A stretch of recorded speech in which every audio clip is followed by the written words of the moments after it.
This is by far one of my most popular and most commonly asked questions since we started doing this 3 years ago.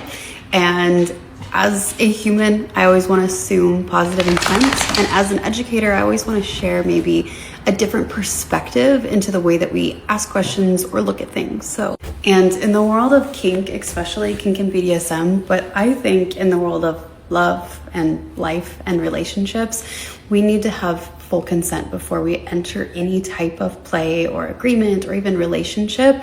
And in my opinion, and I know a lot of kinksters as well, that means full, informed, enthusiastic consent of somebody who is of sound mind and body, whatever that looks like for them. And because of that, we don't convince our partners. We don't shame our partners. We don't pressure our partners. We don't guilt them.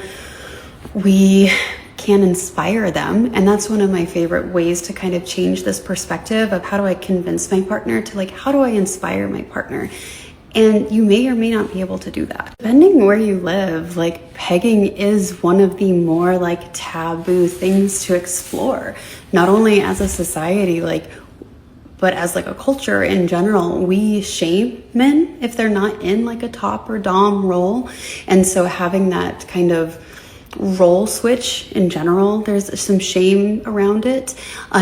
For women, we're told that we're not supposed to be in charge or initiating or leading in a lot of places, and the bedroom is one of those places. So there's also shame in women stepping up into their power, or there's just a complete lack of empowerment for women to do that.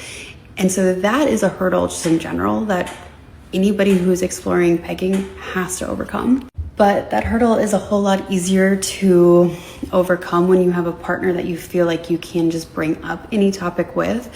And so before anybody asks their partner, hey, I have an interest in pegging, this turns me on and I'd really like to explore it with you, I always ask, what is your current dialogue around intimate conversations? What is your current dialogue around fantasies, desires, curiosities?